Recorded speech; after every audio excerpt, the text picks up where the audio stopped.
Being a saint doesn't mean that you have to be a perfect person.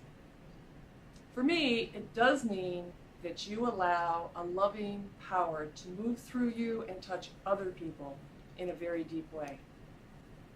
I was touched by Virginia Niles.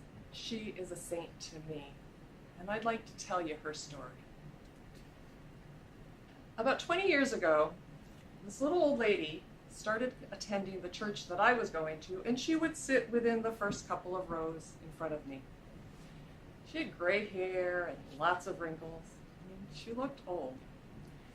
I'm embarrassed to say that at that time I was dismissive of older women, which is pretty common in our culture. I was polite, but she was 80 years old. What did I have? I didn't know what we would have in common, so I didn't give her a lot of attention. Well, luckily, we were in a number of groups together, and I did get to know Virginia. And we became such good friends that I wouldn't do this with other people, but I could just stop at her house. Her car was in the driveway. I could just stop, and she'd open the door, say welcome. We'd have a cup of tea and chat. She became like my grandmother. She was a mentor. She was a spiritual guide for me. I'm kind of wondering why I'm telling her story now. Maybe I need to remember some of the things she taught me back then, even now. Virginia Lovejoy was born in Elmira, New York in 1917, the third of 7 children. She always made that clear for some reason. Her father worked at the dry cleaners in town, and her mother raised the children and tried to stretch that paycheck over all the needs of the family. It sounded like a pretty happy childhood, though. Her father was in an orchestra that would practice in their home, so there was music in the home. She and her siblings had lots of friends. They could play ball in the street and swim in the Chemung River. And her mother, the way she described her mother. How little she had, she gave away. There was clearly, this family was rich with love. Now, Virginia started high school during the Depression. She loved school, and it was her heart's desire to go to college. Her guidance counselor knew that and invited her mother to come in and have this conversation. What should Virginia be studying? There is the college prep route, and there's business prep. So her mother walked to the school, very pregnant again, and sat down for this meeting. The guidance counselor, Miss Labert, did her very best to convince her mother that with Virginia's grades, she could get a scholarship. She could go to college. But her mother was not convinced.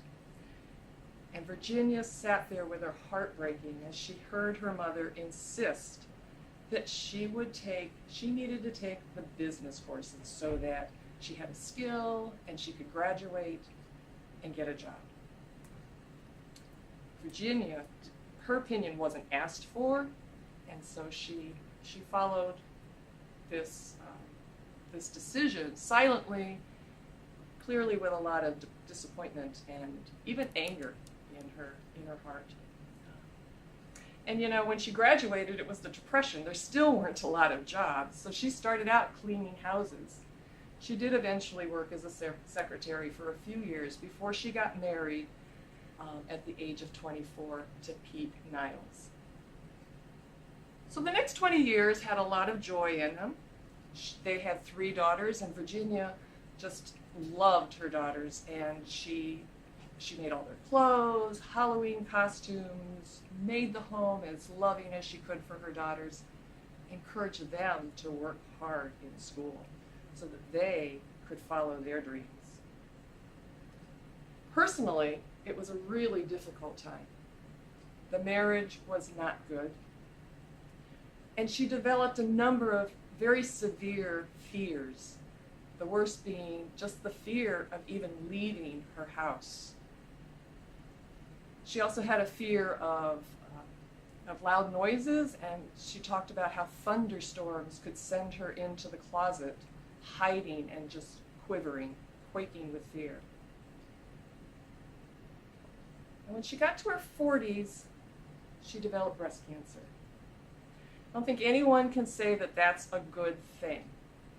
And yet, the journey through that experience woke her up to her life.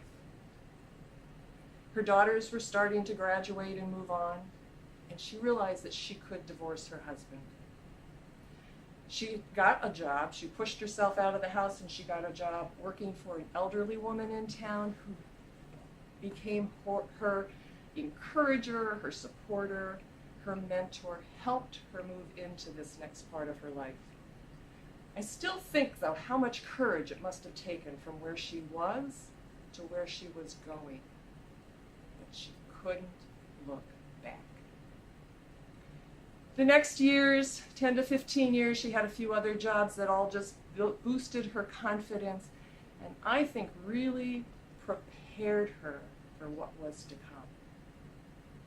What was to come? When Virginia was 61, she moved to Boston.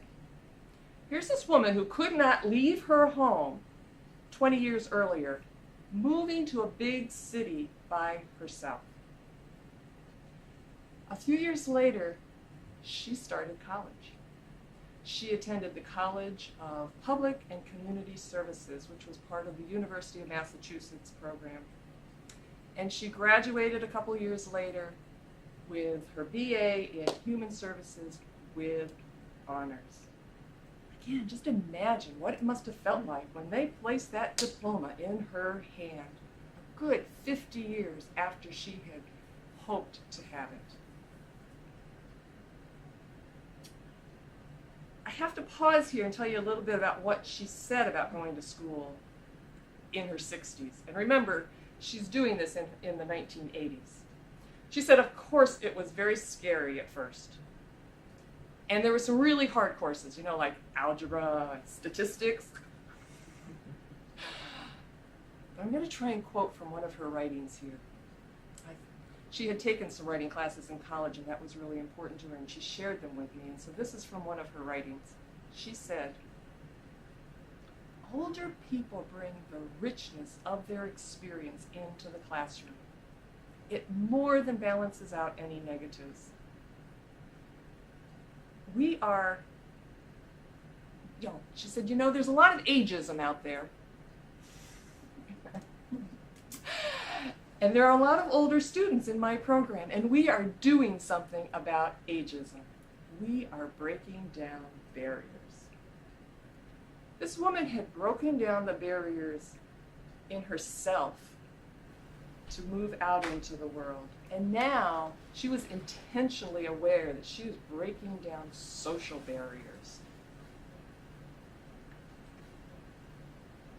After she graduated, she worked as a counselor for people with addictions in Pennsylvania. When she retired, she went to Arizona and did a lot of, besides I'm sure a lot of other things, that was when she did a lot of the writing about her life, these quick writes that she really loved to write and share with her friends and family.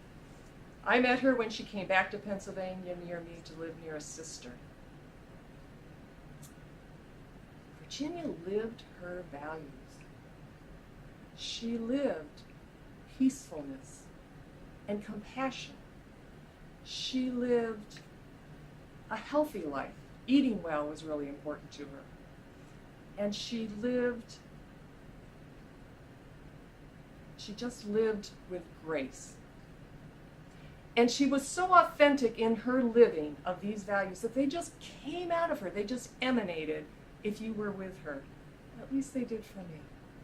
Her presence, her listening, her understanding of what struggle is, and her conviction that healing is always possible.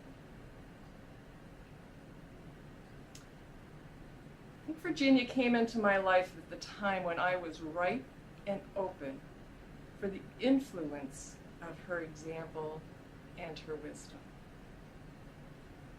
I, too, had struggled in a difficult marriage for a lot of years, and I was now evaluating what that meant. And I did leave my husband a few years later. I too had stayed home with my 3 children for quite a while, 15 years. I homeschooled them, but I still looked at going back out into the public world of professionals with some anxiety. It wasn't as strong as hers, I'm sure, but it made me very nervous. But I did get a job that took me into the next part of my life. I too had a dream postponed in high school, and at the age of 50 went back to school for another degree in the area that I chose.